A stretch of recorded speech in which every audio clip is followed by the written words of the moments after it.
नमस्कार दोस्तों, मैं हूं पूनम और मैं स्वागत करती हूं आप सभी का हमारे YouTube चैनल स्कैरी नाइट्स में। दोस्तों, आज मैं आपके सामने अनामिका की स्टोरी का पार्ट 2 लेकर आई हूं। जिन लोगों ने इस कहानी का पार्ट 1 नहीं देखा, मैंने उस पार्ट का लिंक डिस्क्रिप्शन में डाल दिया है। आप आज से जाकर इस कहानी पार्ट 1 देख ले ताकि ये स्टोरी आपको सही से समझ आ सके। कहानी शुरू करने से पहले मैं आप सभी से कहना चाहूंगी कि इस कहानी को आखिर तक सुनिएगा ताकि आप भी उस डर और खौफ को महसूस कर सकें जिससे मैं गुजरी हूँ। और साथ ही मैं आपसे कहना चाहूंगी हमारे चैनल को सब्सक्राइब करें जिससे हमारी नजदीकियों को बढ़ने में आसानी होगी और हमारा हर वीडियो आप तक आसानी से पहुंच सकेगा। अब ज्यादा देर न करते हुए चलते हैं अपनी कहानी की तरफ। डॉक्टर की बात सुनकर मैं काफी अनकंफर्टेबल हो गई थी। मुझे मेडिसिन वगैरह से तो कोई प्रॉब्लम नहीं थी और न किसी टेस्ट से।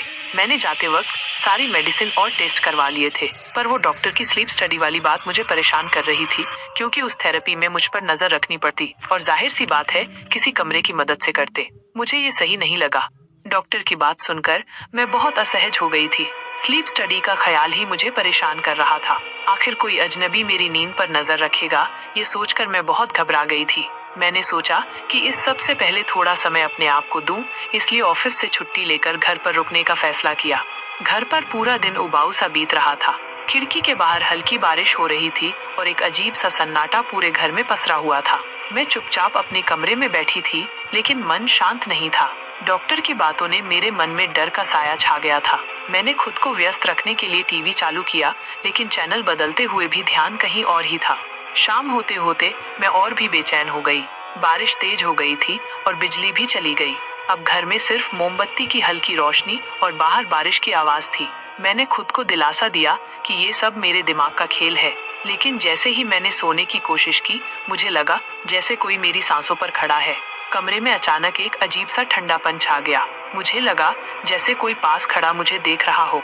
मैंने आंखें बंद कर रखी थी, लेकिन उस एहसास को नजरअंदाज करना मुश्किल हो रहा था। मैंने धीरे से आंखें खोली और देखा कि कमरे के कोने में कुछ हलचल सी हो रही थी। वहां एक परछाई थी। पहले तो मैंने सोचा कि ये सिर्फ रोशनी का खेल है, लेकिन जैसे ही मैंने ध्यान से देखा, वो परछाई धीरे धीरे हिलने लगी। मेरे पूरे शरीर में सिहरन दौड़ गई। मैंने तुरंत लाइट चालू करने के लिए हाथ बढ़ाया, लेकिन स्विच ने काम करना बंद कर दिया था। अब मुझे पूरा यकीन हो गया था कि कुछ तो गड़बड़ है। मैंने हिम्मत जुटाकर कमरे से बाहर निकलने का फैसला किया। जैसे ही मैं दरवाजे के पास पहुंची, दरवाजा अपने आप जोर से बंद हो गया। उसके बाद कमरे में अचानक से ठंडक बढ़ गई। मेरी सांसें तेज हो गई। तभी मेरे बिस्तर के पास किसी के कदमों की आवाज सुनाई दी। मैंने डर के मारे अपनी आंखें बंद कर ली, लेकिन जब दोबारा आंखें खोली तो बेड के पास एक साया झुका हुआ था। वो मेरी तरफ झुकते हुए धीरे धीरे कुछ फुसफुसा रहा था, लेकिन उसकी आवाज सुनाई नहीं दे रही थी। मैं डर के मारे चीखना चाहती थी, लेकिन मेरी आवाज जैसे गले में अटक गई। उस साये की आंखें लाल चमक रही थी। मेरा डर इतना बढ़ गया था कि मैं हिल भी नहीं पा रही थी। मुझे ऐसा लग रहा था जैसे मैं फंस गई हूँ। तभी अचानक मुझे लगा कि मेरे ऊपर कोई हाथ रख रहा है। मैं चिल्लाना चाहती थी, लेकिन मेरी आवाज गले में अटक गई। दर्द इतना तेज था कि मैं सहन नहीं कर पा रही थी। आंसू मेरे गालों पर बह रहे थे। मैं किसी तरह भागने की कोशिश कर रही थी, लेकिन मेरा शरीर बेबस था। थकान से मैं बेहोश हो गई। अगली सुबह जब मैं उठी तो पूरा कमरा अस्त व्यस्त था। मेरे शरीर में हर जगह दर्द हो रहा था। मैंने शीशे में देखा तो मैं खुद को पहचान नहीं पाई। मेरी आंखों के नीचे काले घेरे थे और मेरे शरीर पर खरोच के निशान थे। मैं डर के मारे कांप रही थी। मुझे समझ नहीं आ रहा था कि मेरे साथ क्या हुआ है। अगली सुबह जब मैं उठी तो पूरा कमरा अस्त व्यस्त पड़ा था। मेरा शरीर दर्द से कराह रहा था, खासकर नीचे की तरफ। हिम्मत करके मैं बाथरूम गई। शीशे में अपनी सूजी हुई आंखें और शरीर पर लगे खरोंच के निशान देखकर मैं दहल गई। ऐसा लग रहा था जैसे कोई राक्षस मुझ पर हमला कर गया हो। मैं डर के मारे कांप रही थी। नहाने के बाद मैं कुर्सी पर बैठ गई और सोचने लगी कि अब क्या करूं। अगर मैं डॉक्टर को बताऊंगी तो शायद वो मुझे पागल समझ लेगा या फिर नींद की दवाइयां दे देगा। घर वालों को बताना भी मुश्किल था। मैंने इस बारे में राहुल से बात करना ही सही समझा। मैंने राहुल को फोन किया और सारी बात बता दी जो कल रात मेरे साथ हुई थी। वो भी मुझे यही बोलने लगा कि तुम उस रात के बाद डर गई हो और तुम्हें बार बार वो ही सब दिख रहा है। लेकिन मुझे परेशान देखकर राहुल बोला, मैं शाम तक तुम्हारे घर आता हूँ। बात करने के बाद मैं घर से निकल गई। मुझे अकेले रहने में बहुत डर लग रहा था, इसलिए मैंने अपनी दोस्त अंजलि के साथ रहने का फैसला किया। मैंने अंजलि को फोन किया और उसे बताया कि मैं उसके घर आ रही हूँ। मेरे घर पहुंचने के बाद दरवाजा खोलते ही अंजलि ने अपनी मुस्कान के साथ कहा, और साहब, आज यहाँ का रास्ता कैसे भूल गए? काफी दिनों बाद याद किया। उसकी आवाज में वही अपनापन था जो हर बार मेरी सारी थकान मिटा देता था। लेकिन जैसे ही मैंने अंदर कदम रखा, उसकी नजर मुझ पर टिक गई। उसकी आंखों में चिंता साफ झलक रही थी। उसने पूछा, अरे क्या हो रखा है तुझे? ऐसा लग रहा है जैसे काफी दिनों से बीमार हो। चेहरा देख, एकदम बुझा बुझा सा लग रहा है। अंजलि ने मुझे अंदर बुलाया। उसकी आवाज में वही प्यार और गर्मजोशी थी जो हमेशा मुझे शांत करती थी। लेकिन जैसे ही मैंने अंदर कदम रखा, उसकी नजर मुझ पर टिक गई। उसकी आंखों में चिंता साफ झलक रही थी। उसने पूछा, अरे क्या हो रखा है तुझे? ऐसा लग रहा है जैसे तू बहुत परेशान है। मैंने झूठी मुस्कुराहट ओढ़ते हुए कहा, कुछ नहीं, बस थोड़ी थकान है। लेकिन मेरी आंखें सच बोल रही थी। अंजलि ने मुझे सोफे पर बैठाया और रसोई की तरफ बढ़ते हुए बोली, तू बैठ, मैं तेरे लिए कुछ चाय बनाती हूँ, शायद थोड़ी ताजगी महसूस करोगी। अंजलि ने चाय लाकर मुझे दी और मेरे बगल में बैठ गई। मैंने उसे पूरा घटनाक्रम बताया। उसे सुनकर अंजलि बहुत परेशान हुई। उसने मुझे गले लगाते हुए कहा, डरना मत, मैं हमेशा तेरे साथ हूँ। हम मिलकर इसका हल निकालेंगे। मैंने कमरे में इधर उधर देखा। वही पुरानी सजावट, दीवारों पर लटकी तस्वीरें और कोने में मेरी पसंदीदा किताबें। ये जगह हमेशा मुझे शांत करती थी, लेकिन आज कुछ अलग था। मेरा मन अशांत था, जैसे मेरे भीतर एक तूफान सा उठ रहा हो।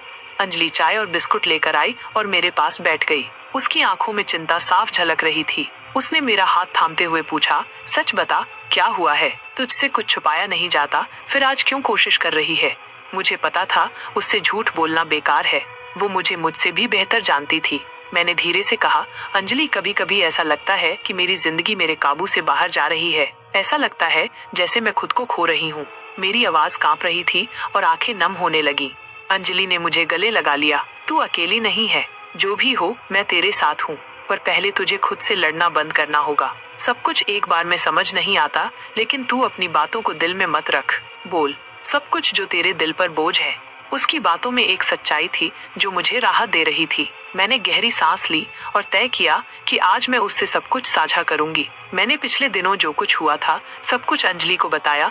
रात में होने वाले अजीब सपने, शरीर पर दिखने वाले निशान और लगातार ये महसूस होना कि कोई मुझे देख रहा है। मेरी सारी बातें सुनकर अंजलि भी डर गई।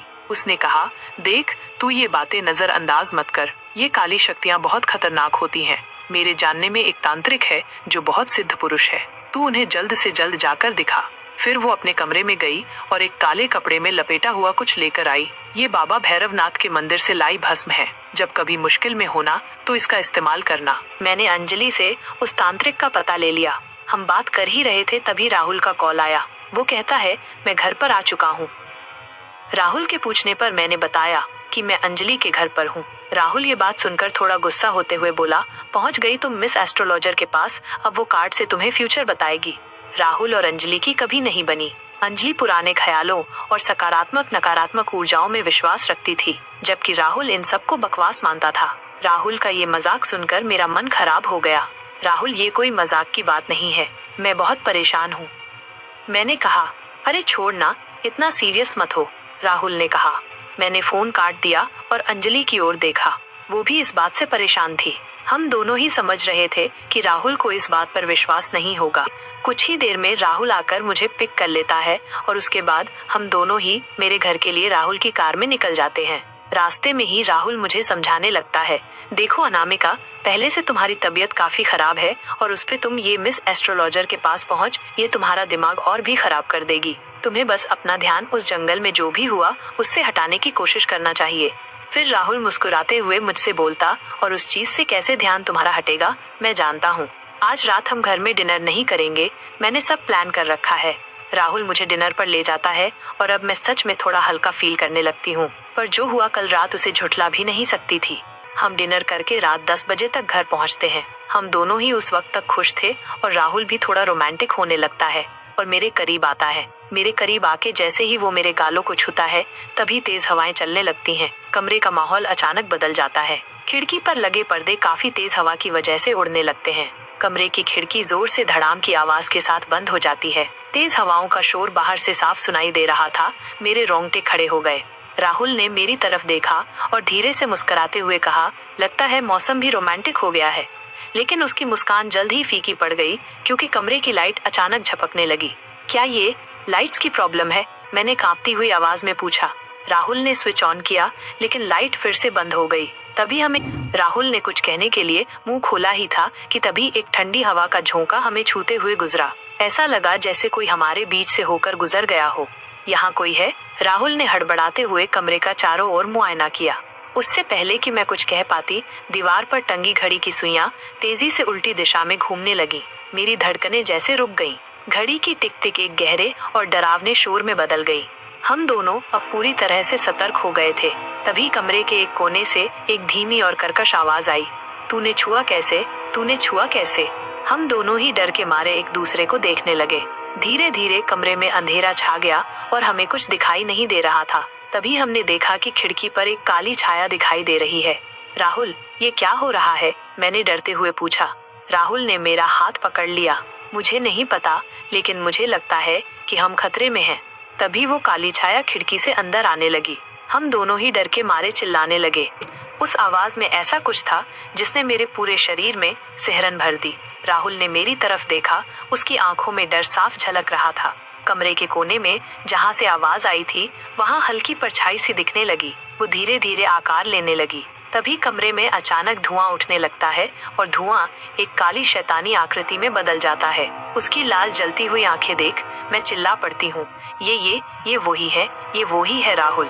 मैं डर के मारे कांपने लगती हूँ। बेड के कोने में उस शैतान को देख। राहुल ने हिम्मत जुटाकर कहा, तुम कौन हो और यहाँ क्या कर रहे हो? तुम्हें मरना होगा, उसने कहा और तभी वो हमारी तरफ बढ़ने लगा। हम दोनों ही डर के मारे कमरे की लाइट्स बुझ गईं। चारों ओर अंधेरा और हमारी तेज सांसों की आवाज गूंजने लगी। वो राहुल की ओर बढ़ने लगा। उस प्रेत आत्मा को देख राहुल का भी डर से बुरा हाल था। उसके माथे पर पसीना आ चुका था। तभी वो प्रेत आत्मा अपने हाथ को राहुल की ओर बढ़ाने लगता है। अब राहुल और मेरी निगाह उस हाथ पर जाती है। उसका शरीर नॉर्मल इंसान से काफी बड़ा था और उसके हाथ लंबी लंबी उंगलियों में मेरी उंगली के बराबर नाखून थे, जो किसी का भी शरीर फाड़ कर रखते। साथ ही उस हाथ से काफी बदबू भी आ रही थी। उस प्रेत आत्मा के होने से कमरे में अजीब सी बदबू सी फैल रही थी और उसकी आंखें किसी अंगारे की तरह धधक रही थीं। ये सब मैं चुपचाप देख रही थी। मैं अंदर से इतना डर चुकी थी कि मुझसे हिला भी नहीं जा रहा था। तभी वो प्रेत आत्मा अपने हाथों से राहुल की गर्दन पकड़ लेता है और गुस्से में काफी तेज आवाज में बोलता है, तुम्हें मरना होगा, तुम्हें मरना होगा, तुमने छुआ कैसे? और जोर से राहुल को टेबल पर फेंकता है। राहुल के काफी खून निकलने लगता है। उसकी गर्दन और हाथ पांव से वो वहीं बिना हिले डुले पड़ा रहता है। फिर वो प्रेत आत्मा मेरी तरफ देखती है। मैं खुद से कहने लगती हूँ, कुछ कर अनामिका, कुछ कर, नहीं तो ये प्रेत आत्मा आज तुझे जिंदा नहीं छोड़ेगी। मैं भगवान को याद करने लगती हूँ। तभी मुझे याद आता है अंजलि ने जो भभूत दी थी। देर न करके बेड के बगल में रखी दराज खोलती हुई हड़बड़ी में उसे ढूंढने लगती हूँ। मेरे हाथ में वो कपड़ा आ जाता है। तभी मुझे कांधे पर कोई हाथ महसूस होता है। अगले ही पल मुझे कोई बेड पर पटकता है जोर से। मैं जल्दी से उस कपड़े को खोलकर उसमें से भभूत पलटकर उस प्रेत के ऊपर फेंकती हूँ। जैसे ही मैं वो भभूत उस प्रेत पर फेंकती हूँ, वो अपने मुंह को पकड़ के तड़पने लगता है। उसके बाद मैं काफी सारा भभूत अपने माथे पर भी लगा लेती हूँ। कुछ देर वैसे ही तड़पने के बाद जहाँ मैंने भभूत फेंकी थी उस प्रेत आत्मा पर, वहाँ से काफी धुआं सा निकलने लगता है। मैंने अपनी आंखें खोली और चारों ओर देखा थी। मैंने राहुल की तरफ देखा। वो बेहोश पड़ा हुआ था और वो प्रेत तड़पते हुए कुछ देर बाद धुआं बनकर गायब हो जाता है। मैं उठकर राहुल की तरफ बढ़ती हूँ और वो भभूत राहुल के भी लगा देती हूँ। कुछ देर बाद उसे होश आता है। मैं कार में बैठाकर उसे हॉस्पिटल ले जाती हूँ। फिर राहुल मुझसे पूछता है, वो क्या था?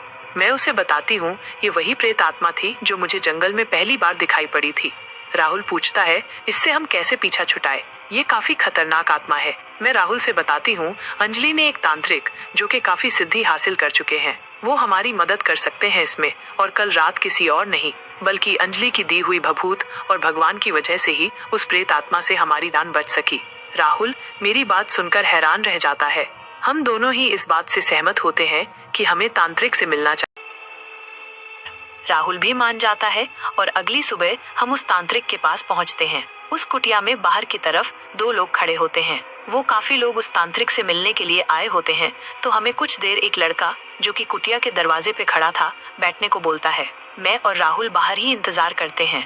करीब 1 घंटे बाद वो लड़का हमें अंदर जाने को बोलता है।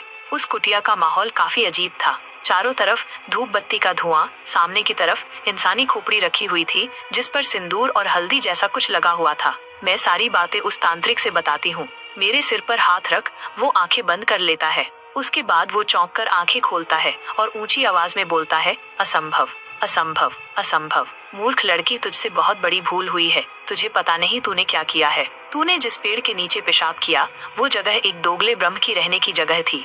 तांत्रिक की बात सुनकर मैं दंग रह जाती हूँ। मुझे याद आता है कि जंगल में मुझे एक पेड़ के नीचे पेशाब जाना पड़ा था। मैंने तांत्रिक से पूछा, मैं क्या करूँ, मैं कैसे इस समस्या से छुटकारा पा सकती हूँ।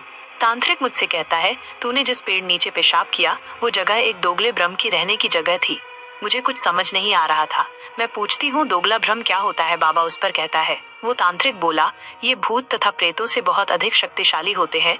जब कोई सिद्धि या वेदों का ज्ञान रखने वाला अनैतिक रूप से या दूसरी जाति की कन्या या स्त्री से संबंध बनाता है और उससे पैदा हुई संतान यदि गैर प्राकृतिक या उसकी मृत्यु आत्महत्या या फिर किसी दुर्घटना में होती है तो वह दोगला भ्रम कहलाता है, जो कि काफी शक्तिशाली होता।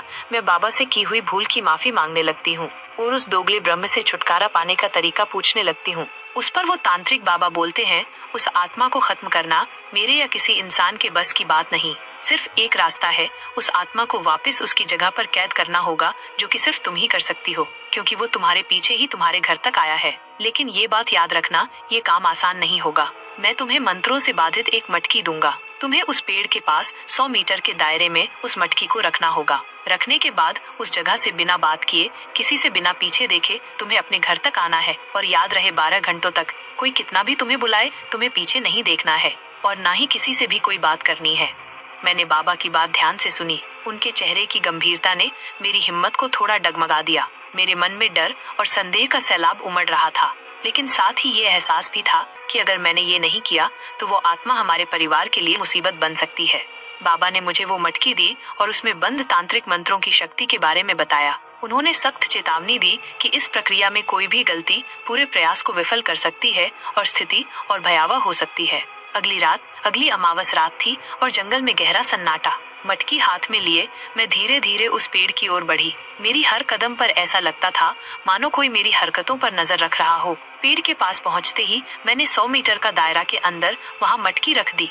अब असली परीक्षा शुरू हुई। मेरे कदम जैसे ही वापस मुड़े, मुझे पीछे से आवाजें सुनाई देने लगी। पहले ये आवाजें हल्की और खौफ भरी थीं, जैसे कोई मेरा नाम लेकर पुकार रहा हो, लेकिन धीरे धीरे आवाजें तेज और स्पष्ट हो गईं। रुक जाओ, ये तू क्या कर रही है? अनामिका, ये मैं हूँ, देख तो। अगर तुमने मटकी रखी तो मैं मर जाऊंगी बेटा। आवाजें की लगने लगी। ये आवाज मुझे जानी पहचानी लग रही थी। ये मेरी माँ की आवाज थी, मेरे भाई की आवाज थी। मैं कांप गई। मेरी आंखों में आंसू थे, लेकिन बाबा की दी गई चेतावनी मुझे याद थी। मैं मटकी रखकर बिना पीछे देखे अपने कदम तेज कर दिए और अपने घर की ओर बढ़ने लगी। आवाजें और डरावनी होती गईं। किसी ने मेरे कंधे को छूने की कोशिश की। मेरे दिल की धड़कन रुकने को थी, लेकिन मैंने हिम्मत नहीं हारी और बिना पीछे देखे चलती रही।